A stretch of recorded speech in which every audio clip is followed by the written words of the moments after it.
Discussing about a transcription ma. Okay, when you observe the gene, okay, the genes in prokaryotes is different from eukaryotes. Okay, the genes in case of prokaryotes, we are calling it as a polycistronic gene. Why? Because in case of prokaryotes, will code for more than one polypeptide chain. Okay, two or more number of polypeptide chains are under the control of one gene. That's why we are calling it as a polycistronic. So, because as the definition for a gene, now it is changed to cistron. Cistron means a segment of DNA which codes for a polypeptide chain or RNA. Okay, a gene which codes for a polypeptide chain or RNA, we are calling it as a cistron. So, if we find two or more polypeptide chains under the control of one promoter and a terminator, that means, okay, promoter will be there and the terminator will be there in bit, okay, which is flanking the structural genes. If that structural gene is coding for more than one polypeptide chain which is flanked by promoter and terminator, then such a gene or cistrons we call it as a polycistronic genes. But when it comes to eukaryotes, in eukaryotes, the genes are described as monocistronic. That means the promoter and terminator will flank the structural gene, and the structural gene will code for only one polypeptide chain. For only one polypeptide chain. That's why the genes in case of eukaryotes, we are calling it as a monocistronic. And next, when you observe this monocistronic genes, in the monocistronic genes, the DNA do not possess the sequences which code for a polypeptide chain only. Okay, some sequences which do not for any polypeptide chain are also present. That is introns. Okay, so we'll have exons and introns. Exons represents the coding sequences, and the introns represents the non-coding sequences. Okay, introns and exons, okay, are present in the monocistronic genes. Okay, but when the RNA is first transcribed from the DNA, okay, this RNA possesses both introns and exons. That's why the genes in case of eukaryotes, we are also calling it as split genes.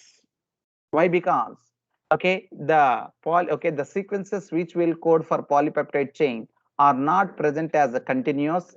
They are interrupted by the introns or coding sequences. Later, after the transcription of mRNA, which we call it as, okay, after the transcription of RNA, later this RNA will undergo a process called splicing, during which the introns are removed and exons are joined to form a translationally active mRNA by a process called splicing. Okay, this process of separation of introns and joining of exons from the RNA that is produced from the DNA, we are calling it as splicing. After splicing only, the mRNA is formed in case of eukaryotes, which can undergo translation to synthesize a new protein molecule. Okay, that is. And next, when coming to the types of RNA and the process of transcription, already we said very clearly, okay,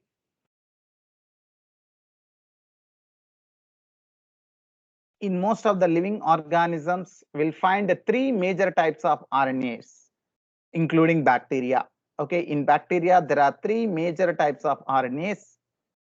That is mRNA, which is called messenger RNA, tRNA, that is a transfer RNA, and next rRNA, that is a ribosomal RNA. Okay, all three RNAs are needed to synthesize a protein in a cell. So all these are three different types of RNA, that is mRNA, tRNA, and rRNA are very much essential of a protein in a cell. So how they are useful? So the mRNA provides a template. Template means, okay, based on the sequence of nitrogen bases or nucleotides that are present in the mRNA, the sequence of amino acids in a protein molecule are determined. So that means, okay, DNA will not directly produces the proteins, and the sequence that is present in the DNA will not directly codes for the sequence of amino acids in a protein. In between, a RNA is present that is called messenger RNA or mRNA. So first, whatever the genetic information that is present on DNA, first it is copied onto mRNA by a process called transcription. And later, this mRNA will undergo a process called translation. As a result, okay, during this translation process, okay, the decoding of a sequence that is present in mRNA is done, and that one will determine the sequence of amino acids in a protein molecule. So that is so the sequence of mRNA is determining the sequence of amino acids in a protein molecule. So that's why we are calling mRNA as a template, because that sequence only involved in determining the sequence of mRNA only determining the sequence of amino acids in a protein molecule. Okay, and another thing you have to remember is that the genetic code later, okay, after this one we go with the genetic code. The genetic code is also deciphered, okay, is also given based on the sequence that is present on mRNA, not based on the sequence that is present in DNA. Understand? So that's why we are saying that the mRNA provides the template, whereas the tRNA brings, okay, we are saying tRNA means a transferring. So tRNA brings amino acids and reads the genetic code. Okay, that means the respect after, okay, the tRNA will reads the genetic code. Okay, the tRNA reads the genetic code, and corresponding amino acid after reading the genetic code that is present on mRNA, that particular corresponding amino acid is brought to the site of protein synthesis, that is ribosomes, by this tRNA only. So that's why as tRNA transferring the amino acid from different parts of the cytoplasm to the site of protein synthesis. That's why we are calling this RNA as a transfer RNA. And it is also involved in reading the genetic code that is present on mRNA. And correspondingly, it will bring the respective amino acid to the site of protein synthesis. And next, the third type of RNA, that is rRNA. rRNA plays a structural and a catalytic role during translation. Okay, for suppose if you want to make some curry in your home, what? Okay, you need all the ingredients. Okay, for example, you want to make some chicken curry. So we need all the ingredients: chicken, okay, oil, okay, turmeric, chili powder, okay, garam powder, and all that. But to prepare all this, we need one vessel. Okay, to make curry, chicken curry, we need a vessel. Okay, some structural component which will holds this all these ingredients is very, very important. Without that vessel, even anything is available also we can't do. So that structural component role, that means it is like a vessel for making anything. So the structural component is the rRNA. So the rRNA provides some space for the synthesis of a polypeptide chain or a protein molecule from amino acids by using the sequence that is present on mRNA. So structural component and catalytic role, that means while we are discussing about enzymes in +1, we come across almost all the enzymes are proteins. A few exceptions which consists of RNA. Okay, the RNA molecules. Okay, some enzymes are made up of RNA molecules. They are called ribozymes. So that is that RNA molecule which is associated with the ribosome. Okay, that is a ribosomal RNA. The RNA that is associated with the ribosome, we are calling it as rRNA or ribosomal RNA, and that is having a structural and a catalytic role. That is like enzyme. Like enzyme, it will function. Okay, catalytic role during translation. So all the three different types of RNAs are very much required for the protein synthesis. There is the mRNA will act as a template. Without that, no protein will be synthesized because the information, okay, related to sequence of amino acids in a protein molecule is associated with the mRNA. So that mRNA is acting as a template. Okay, and next one is the tRNA. tRNA is involved in a transfer of amino acids, and also it is involved in reading the genetic code. Okay, reading the genetic code by the transfer RNA. And the ribosomal RNA, which is associated with the ribosomes, has got a structural and a catalytic role during translation. Okay, structural and a catalytic role during translation. Okay, that is. And next, when you observe here, there is a single DNA-dependent RNA polymerase that catalyzes transcription of all types of RNAs in bacteria. Okay, but when you observe here, there are three different types of RNAs majorly, that is mRNA, tRNA, and rRNA. In case of prokaryotes like bacteria, okay, in case of prokaryotes like bacteria, we'll find only one enzyme, that is a DNA dependent RNA polymerase for transcribing all the three types of RNAs also. So that mRNA, for the synthesis of mRNA, DNA dependent RNA polymerase. For the synthesis of tRNA, DNA dependent RNA polymerase. Okay, for the synthesis of ribosomal RNA, okay, DNA dependent RNA polymerase. So for all the three types of RNA formation, okay, the DNA dependent RNA polymerase is involved. Okay, and next, RNA polymerase binds to promoter and initiates a transcription. So okay, when you observe a transcription unit consists of mainly three regions: promoter, structural genes, and a terminator. So already we said, while we are discussing about transcription unit, we said very clearly promoter is the site for the attachment of RNA, okay, DNA dependent RNA polymerase.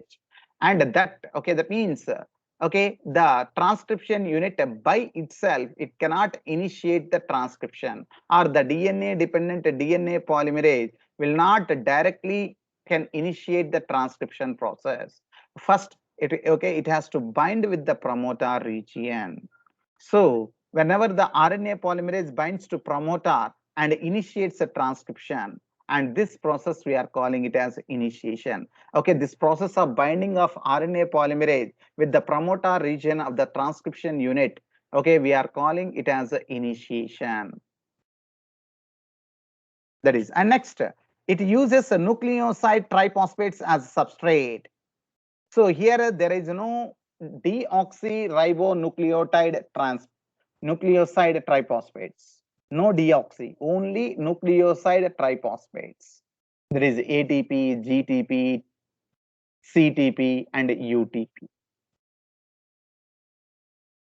Okay, that is okay. And next, polymerases in a template dependent fashion following the rule of complementarity. So that means at the time of transcription, okay, first the DNA, okay, the segment of the DNA, we are the part of the DNA which has to undergo transcription, because the total DNA molecule will not undergo transcription at once. Only the portion of the gene or the portion of the DNA which has to undergo transcription, only that portion of the DNA will undergo unwinding. Hydrogen bonds are broken down and the two strands are separated, and the DNA, one of the DNA strand which is having polarity 3' to 5' will act as a template strand, and this gene possess, okay, our transcription unit possess promoter, structural gene, and terminator region. Okay, first of all, the RNA polymerase will go and bind with the promoter region and initiates the synthesis of RNA. And next, by using the DNA, one of the DNA strand which is having polarity 3' to 5' is as a template strand.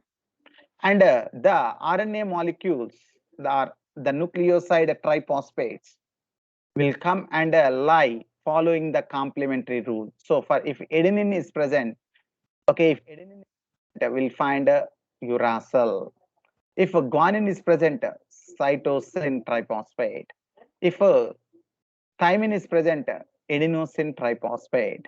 Okay, if cytosine, okay, guanine is present, cytosine triphosphate. If cytosine is present, guanosine triphosphate.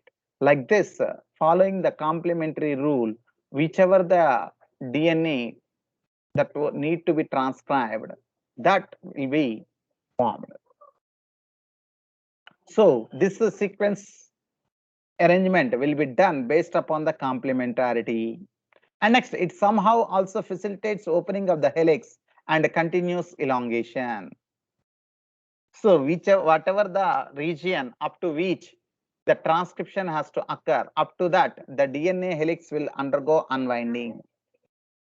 Only a short stretch of RNA, only a short stretch of RNA remains bound to the enzyme. Only a short stretch of RNA remains bound to the enzyme. Once the polymerase reaches the terminator region, okay, that means, okay, so with the, okay, the nucleotide triphosphates, okay, will come and bind following the complementary rule. So, okay, all these nucleotides are arranged following the complementary rule, and later this RNA polymerase will passes all over the length and okay, and helps in formation of a phosphodiester bond, and helps in the formation of phosphodiester bond, and okay, and elongates the polynucleotide chain. Okay, next, short stretch of RNA remains bound to the enzyme. Once the polymerase reaches the terminator region, the nascent RNA falls up, and so also the RNA polymerase. So, okay, that means okay, till the structural genes are present, up to that the polynucleotide chain is formed, okay, with the help of RNA polymerase. Once RNA polymerase reaches the terminator region, once it reaches the terminator region, the nascent RNA falls, or it gets separated, and later the RNA polymerase also separates from the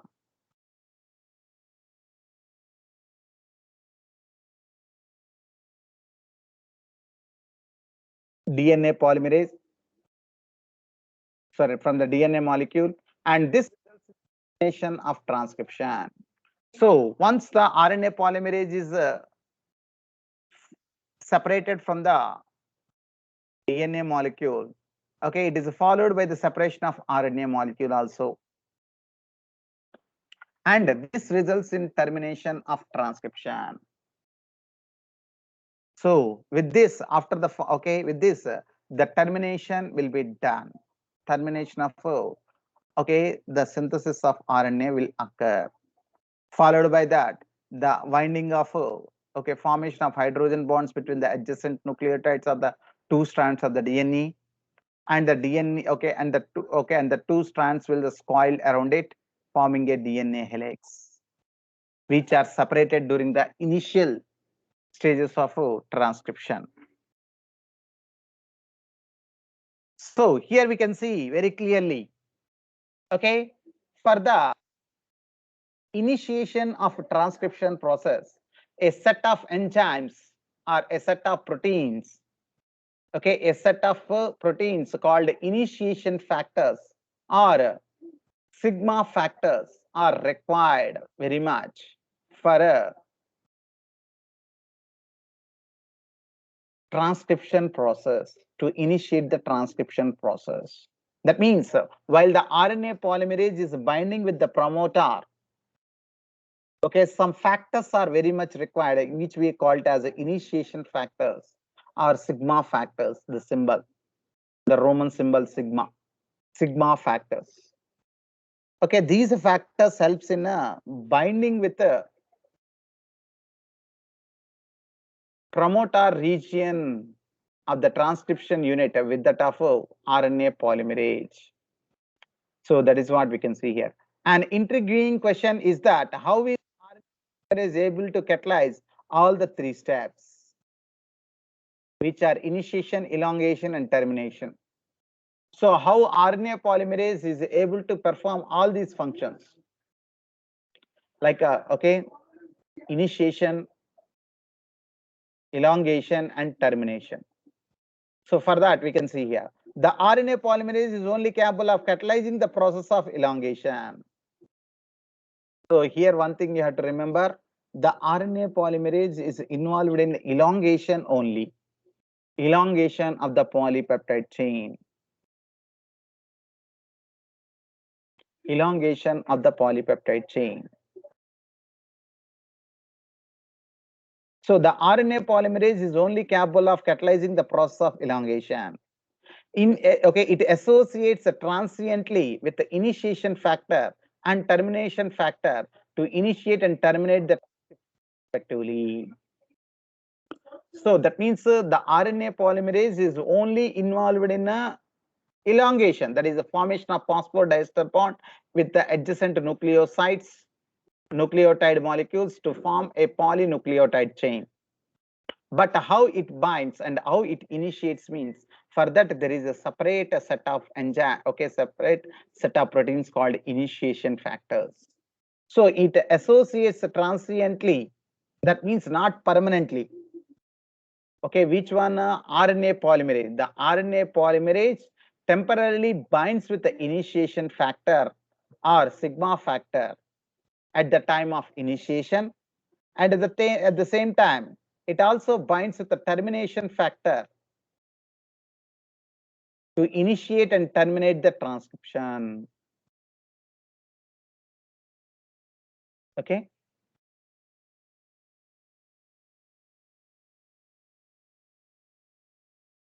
Okay, to initiate and terminate the transcription respectively. Okay, so initiation factors for initiation and termination factors for a termination. That means whenever the initiation factor comes and bind with the RNA polymerase, then only the RNA polymerase can bind with the promoter region and initiates the transcription process. At the same time, when it reaches to the, when the RNA polymerase reaches the terminator, okay, it will be, okay, the nascent RNA molecule and the RNA polymerase is separating. How it happens means it is because of the presence of, okay, the termination factors, a set of, okay, proteins called termination factors. will go and bind with the RNA polymerase and helps in the separation of RNA polymerase from the DNA molecule. That is what. Okay, association with these factors are specify specificity of the RNA polymerase to either initiate or terminate. So why this initiation factor and termination factors are involved? Okay, what is the function means? Okay, they will specify whether the process has to be initiated or terminated.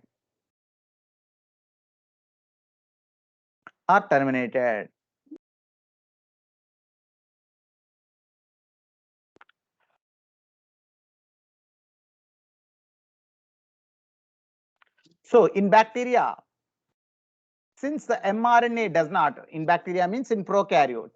Okay, in prokaryotes, what is the genes means? We call it as a polycistronic genes. So the mRNA which is produced does not undergo any changes or any processes to become the active form of mRNA in case of prokaryotes. But already I told you, but in case of eukaryotes which possess split genes, okay, the RNA which is produced primarily from the DNA has to undergo certain processing to become active protein.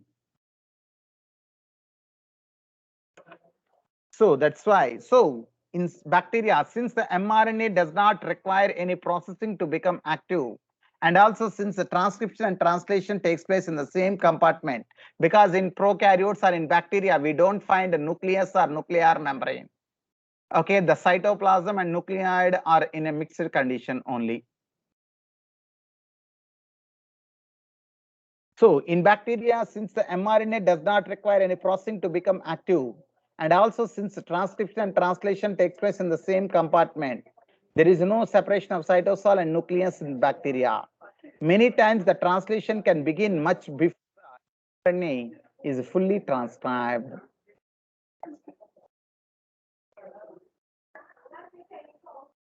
That is what, okay? So in case of prokaryotes like bacteria, both transcription and translation will occur in the same compartment, that is in the cytoplasm. So there is no separation of cytosol and nucleus in bacteria. Many times the translation can begin much before the mRNA is fully transcribed.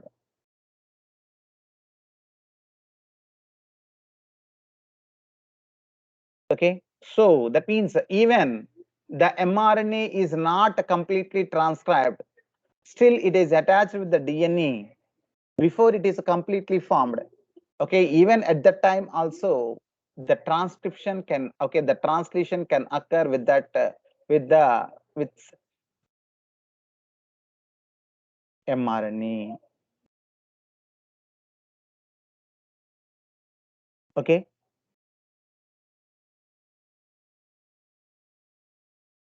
so as there is no separation between a cytoplasm and a nucleus, so even before the mRNA is separated or completely formed, before that only the transcription can occur or translation can occur with the help of such mRNA.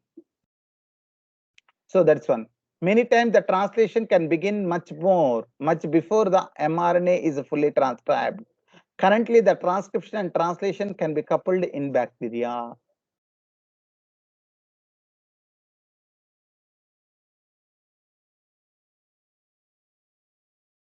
Okay,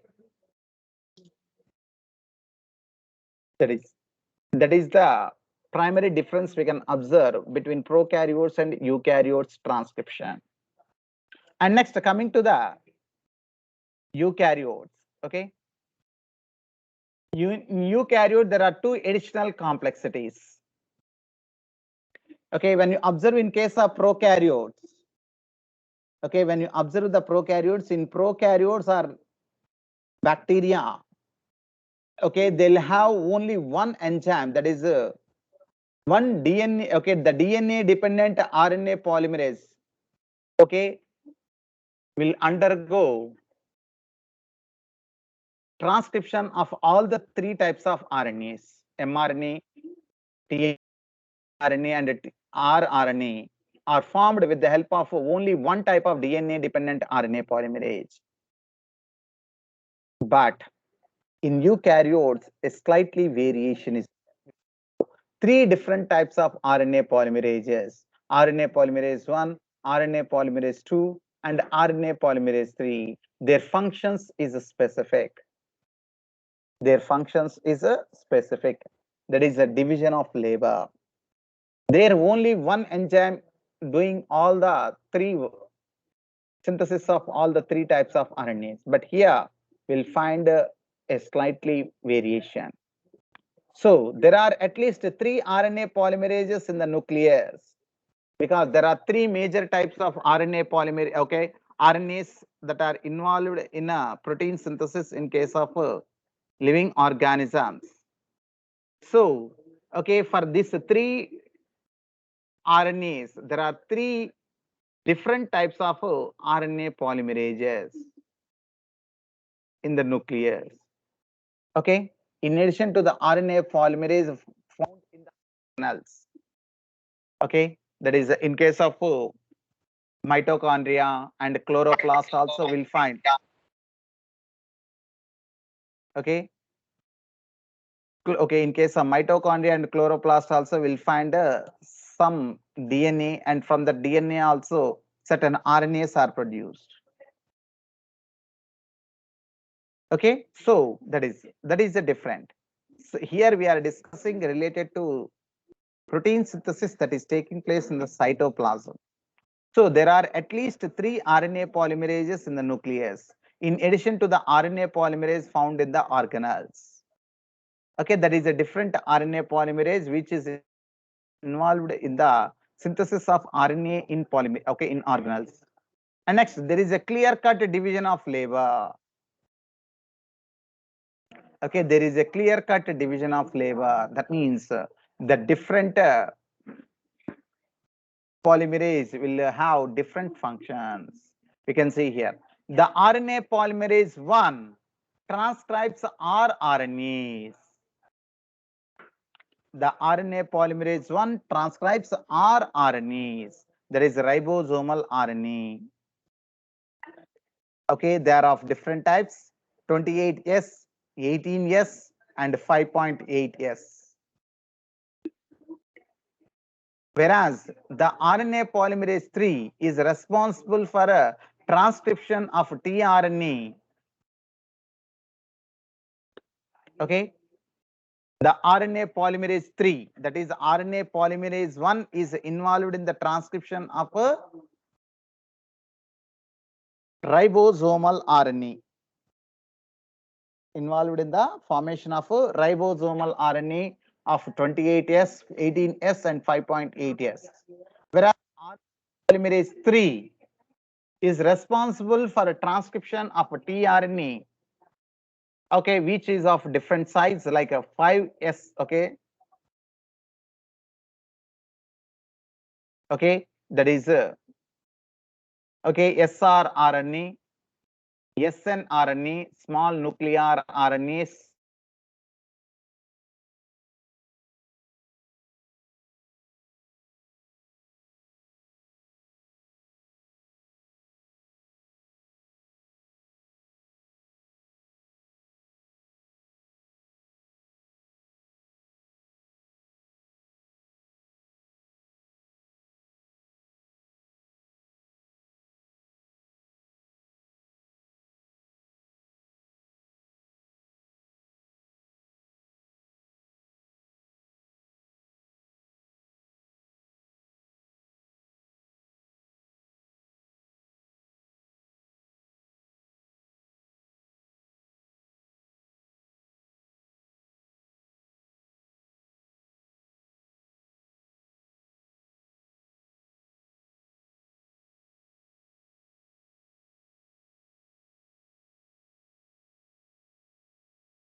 Okay.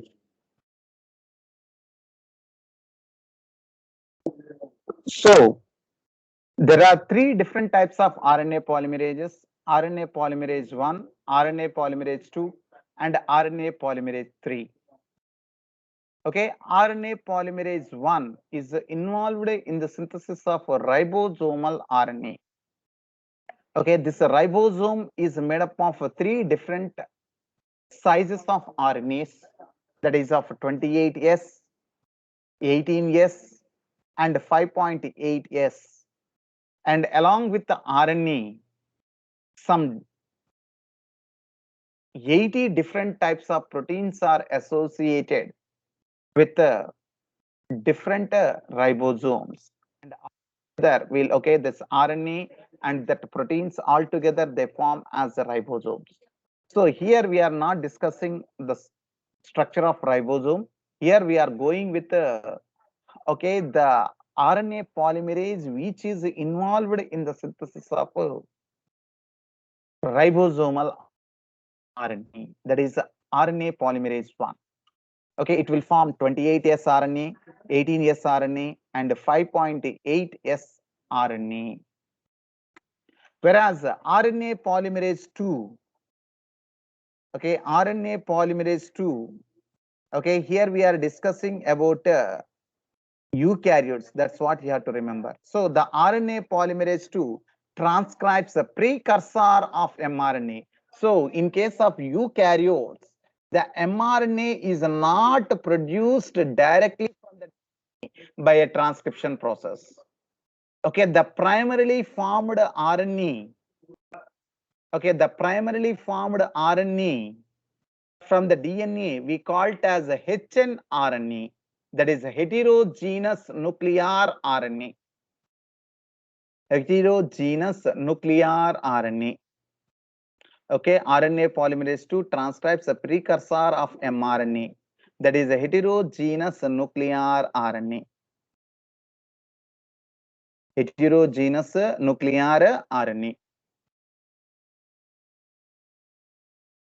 Okay, later after the formation of this hnRNA, later this one will undergo, the hnRNA undergoes processing and later converted into or transformed into mRNA, which will actively participate in translation process for the synthesis of proteins.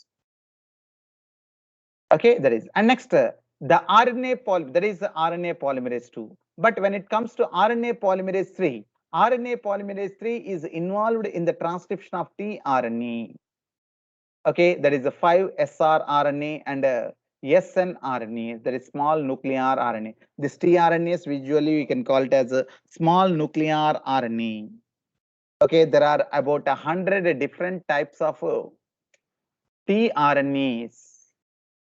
And they are the smallest of all the RNAs. That's why they are called small nuclear RNAs. Okay, that is these are okay. That is small nuclear RNAs, which okay these are formed by using RNA polymerase 3. Okay, that is so from this three different types of RNA polymerases, all the three types of RNAs are formed. So here we can see. So how the tRNA, how hnRNA is transformed or converted into functional mRNA or translationally active mRNA. So that is we can see here in this paragraph. So the second complexity is that primary transcripts contain both the exons and the introns and are non-functional. So the primarily transcribed RNA from a RNA polymerase 2, which we are calling it as a hnRNA, consists of both coding as well as non-coding sequences. That's why it is translationally active. Which one? The hnRNA, because it possesses both exons and introns. Hence, it is subjected to a process called splicing. So, this hnRNA, which is produced from the DNA by using RNA polymerase 2 in eukaryotes, is okay. It is followed by another process called splicing, where the introns, that is the non-coding sequences, are removed and the exons, that is the coding sequences, are joined in a defined order. So in a particular, okay, that means even that sequences might be present in different order. Okay, all they are aligned in a particular order, which will determine the sequence of amino acids protein molecule in a correct manner,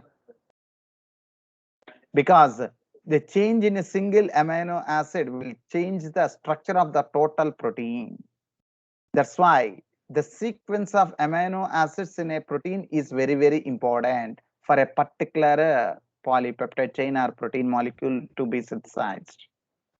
So that so here what happens, this hnRNA, which is produced from DNA by RNA polymerase 2, will undergo a process called splicing, where introns, that is the non-coding sequences, are removed and exons, that is the coding sequences, are joined in a defined order. That means in a particular order. Okay, that is. And next, after splicing, the hnRNA, that is the heterogeneous nuclear RNA, undergoes additional processing called capping and tailing.